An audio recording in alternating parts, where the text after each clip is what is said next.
Story RH, le podcast RH qui ne vous raconte pas d'histoire. Bienvenue à toutes, bienvenue à tous. History is made of stories.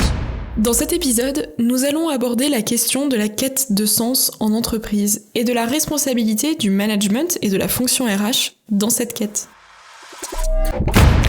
Alors que certains pleurent la perte de sens, bon nombre de marchands en tout genre appellent à redonner du sens et à réenchanter l'entreprise comme un bel air de pipeau qu'il suffirait de jouer pour que tout redevienne harmonieux dans le meilleur des mondes.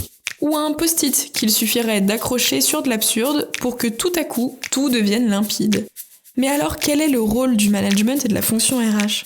Faut-il chercher à donner du sens ? C'est quoi l'histoire ? Revenons aux mots et penchons-nous un instant sur cette expression « donner du sens ». Donner du sens, ça n'a pas de sens.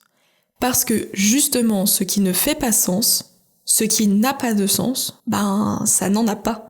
Se poser la question du pourquoi et du comment et retourner dans tous les sens l'objet de notre quête ne résoudra rien. On peut pas ressusciter un sens qui n'a jamais existé comme s'il suffisait de mettre un paravent devant le vide pour le remplir à la manière des baotas, ces masques vénitiens qui dissimulent la vérité d'un visage et ouvrent précisément la possibilité d'une mascarade. Ce que nous pouvons faire en revanche, c'est mettre en lumière un sens que nous aurions perdu de vue. Il ne s'agit pas de donner du sens à quelque chose qui n'en a pas, mais de le trouver et de le révéler. Alors avant tout, la toute première étape avant même de chercher à donner du sens ou plutôt à révéler le sens, c'est de s'assurer que ce que nous faisons fait sens. Et c'est un des rôles essentiels de la direction de l'entreprise. Et oui, le rôle de la direction, c'est de donner une direction.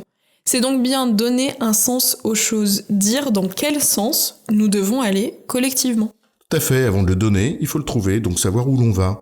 Mais ça, c'est un autre sujet. Une fois ce sens défini, encore faut-il le communiquer, l'expliquer, en faire la pédagogie. Si le sens est une notion assez personnelle, ce qui fait sens pour moi ne fait pas forcément sens pour mon voisin. En entreprise, il est nécessaire d'avancer tous dans la même direction, et donc d'inscrire nos efforts individuels dans une perspective collective. Sauf qu'entre injonctions contradictoires, directives autoritaires ou flou artistique, le cap que l'on se donne collectivement, et qui définit notre direction, donc le sens, n'est pas toujours facile à dénicher. Impossible alors de comprendre le sens de sa propre contribution dans le projet collectif si ce dernier est pas très clair. Et c'est l'une des contributions directes ou indirectes de la fonction RH. Expliciter, révéler, mettre en lumière ce sens que l'on cherche. Expliquer la direction que nous prenons collectivement et donc créer les conditions pour que chacun puisse comprendre le sens de la mission qui lui a été confiée. Et pour ce faire, la fonction RH, elle doit travailler dans 4 directions. Tout d'abord la pédagogie et la transparence. Il s'agit de permettre à chacun de s'approprier les clés de lecture et de comprendre le projet, la mission de l'entreprise et les interdépendances au sein de l'organisation. Ensuite, la définition d'objectifs communs, puis individuels. Il faut en effet que les objectifs communs soient clairs et partagés pour qu'ils puissent ensuite être déclinés par chaque service, chaque équipe et individu. On parle souvent de plans stratégiques, puis de feuilles de route, de plans d'action et enfin d'objectifs d'équipe pour arriver à la plus petite maille, les objectifs individuels. Et tout ça doit être cohérent et aligné, et c'est notre 3e point. S'assurer que les objectifs individuels servent bien le projet collectif global.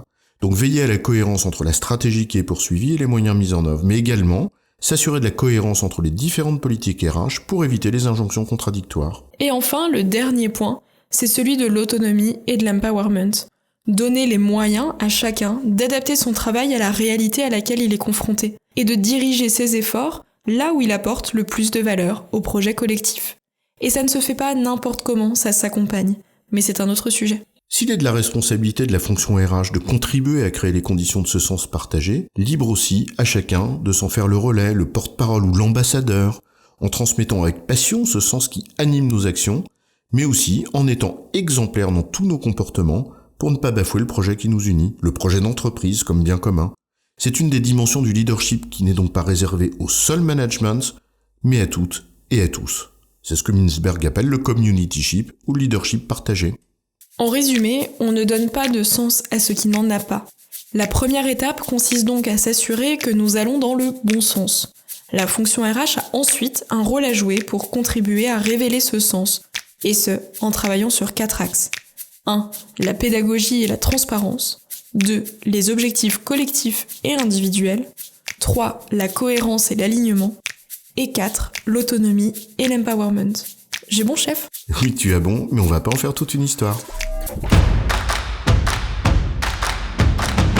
Story RH, le podcast RH qui ne vous raconte pas d'histoire.